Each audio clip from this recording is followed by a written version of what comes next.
pagi adik-adik sahabat belajar. Hari ini kita akan bahas mengenai sistem perkembangbiakan tumbuhan dan hewan. Materi ini ada pada buku paket siswa untuk mata pelajaran IPA kelas 9. Tahukah adik-adik bahwa ribuan ikan di laut ditangkap dan ratusan ton sayuran dipanen setiap hari untuk dikonsumsi?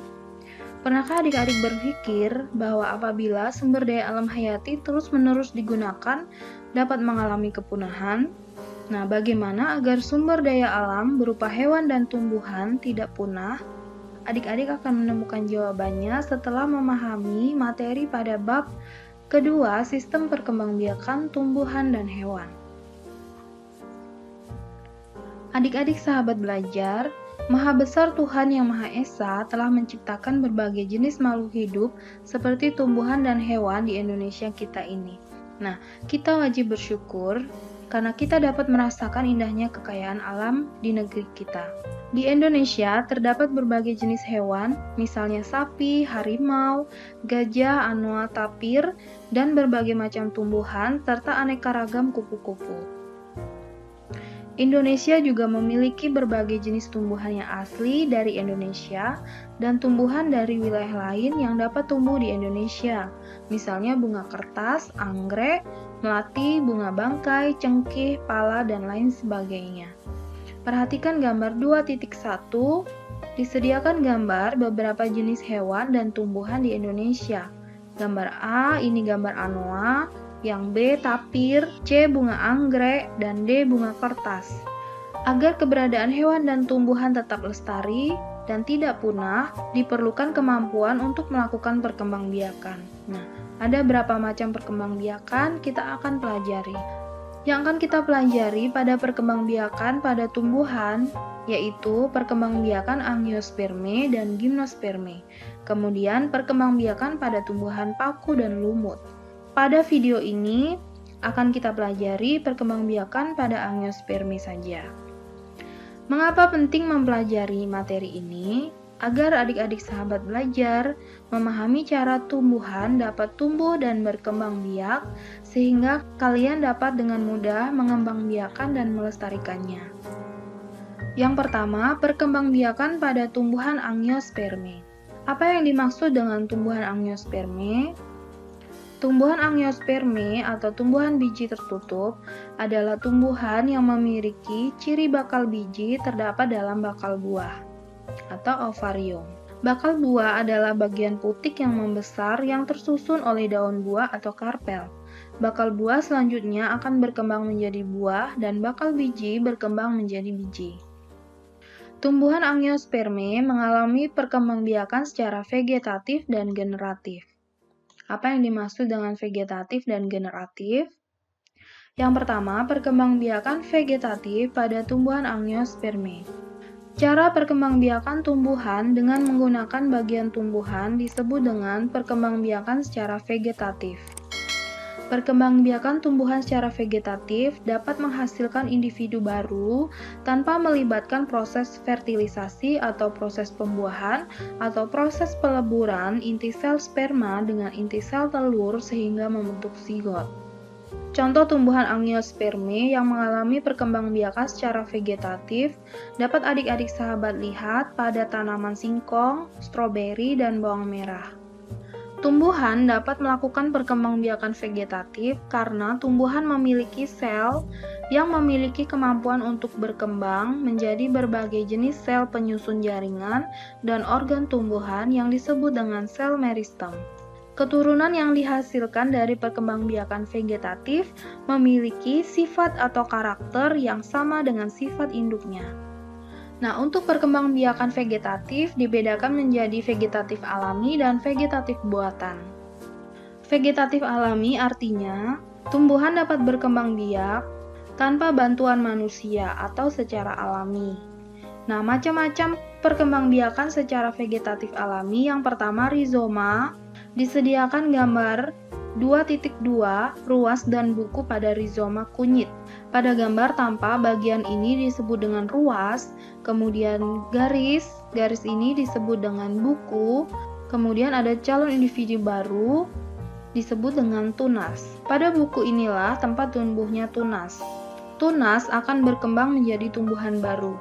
Beberapa tumbuhan berkembang biak dengan tunas pada batang yang ada di dalam tanah.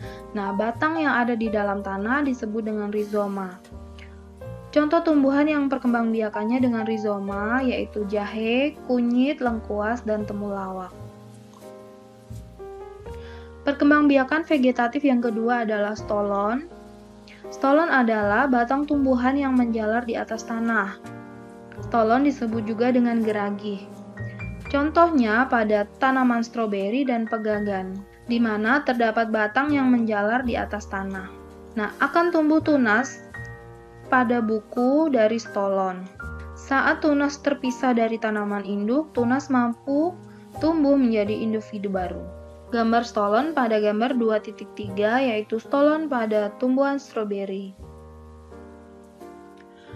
Vegetatif alami yang ketiga yaitu umbi lapis. Contoh umbi lapis terdapat pada bawang merah. Coba perhatikan lapisan yang terdapat pada bawang merah. Gambar 2.4, gambar umbi lapis pada bawang merah. Jika bawang merah kita iris menjadi dua, terdapat lapisan-lapisan daun, kemudian bagian bawah itu cakram atau batang yang memendek. Nah, disebut umbi lapis karena memperlihatkan susunan berlapis-lapis yang terdiri atas daun yang menebal, lunak, dan berdaging, serta batang yang berupa bagian kecil, bagian bawah umbi lapis yang disebut dengan cakram. Sehingga dapat dikatakan bahwa umbi lapis atau bulbus merupakan modifikasi batang dan daun. Pada tumbuhan yang berkembang biak dengan umbi lapis, terdapat kuncup samping. Kuncup samping yang tumbuh biasanya merupakan umbi lapis kecil-kecil berkelompok di sekitar umbi induknya.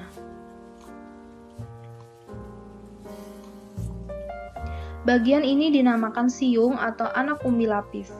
Jika siung tersebut dipisahkan dari induknya, maka akan menghasilkan tumbuhan baru. Vegetatif yang keempat adalah umbi batang. Perhatikan gambar 2.5, terdapat tunas pada kentang. Nah, pada kondisi yang sesuai untuk pertumbuhannya, dari mata tunas ini akan terbentuk tunas dan menghasilkan tumbuhan baru. Kentang merupakan salah satu contoh tumbuhan yang mengalami penggembungan pada bagian batang di dalam tanah dan berisi cadangan makanan. Batang yang demikian disebut dengan umbi batang. Umbi batang selain berfungsi untuk menyimpan cadangan makanan, juga berfungsi untuk perkembangbiakan.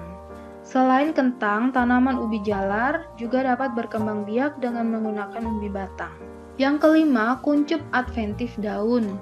Disediakan gambar 2.6 daun cocor bebek. Pada bagian tepi daun terdapat sel yang selalu membelah atau sel meristem. Nah, pada bagian itu akan membentuk kuncup, di mana kuncup merupakan calon tunas yang terdiri atas calon batang beserta calon daun. Kuncup yang terdapat pada tepi daun disebut kuncup adventif daun atau tunas liar pada tepi daun. Perkembangbiakan vegetatif yang kedua adalah perkembangbiakan vegetatif buatan. Disebut buatan karena dalam perkembangbiakannya terdapat campur tangan manusia untuk membantu perkembangbiakan secara vegetatif. Pada halaman 61 disediakan kegiatan yang dapat dilakukan manusia untuk membantu perkembangbiakan tanaman yang disebut dengan perkembangbiakan vegetatif buatan. Yang pertama adalah dengan cara cangkok. Cangkok dilakukan dengan mengelupas kulit suatu batang tanaman berkayu, kemudian dibalut dengan tanah dan dibungkus dengan sabut kelapa atau plastik sehingga tumbuh akar. Nah, apabila bagian kulit yang terkelupas telah tumbuh akar, maka batang dapat dipotong dan ditanam di tanah. Tanaman yang dihasilkan dari cangkok memiliki sifat seperti induk dan cepat berbuah. Akan tetapi kekurangannya adalah perakaran pada tanaman ini kurang kuat dan cangkok hanya dapat dilakukan pada tanaman berkayu seperti mangga, rambutan, dan jeruk. Kemudian vegetatif buatan yang kedua adalah merunduk. Merunduk dapat dilakukan dengan membenamkan tangkai tanaman ke tanah sehingga bagian yang tertanam dalam tanah akan tumbuh akar. Jika akar telah tumbuh, tanaman dapat dipisah dari induk. Kemudian, merunduk ini dapat dilakukan pada tanaman yang memiliki cabang batang yang panjang dan lentur. Misalnya pada tanaman alamanda.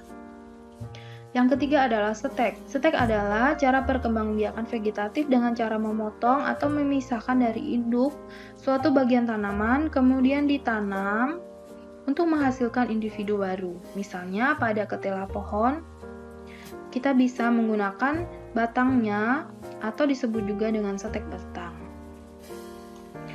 Seperti pada gambar 2.11 stek batang singkong. Untuk tanaman cocor bebek dapat diperbanyak dengan menggunakan stek daun, sedangkan tanaman sukun diperbanyak dengan menggunakan stek akar. Nah, demikian adik-adik sahabat belajar pembahasan kita mengenai materi perkembangbiakan vegetatif pada tumbuhan Amniospermae.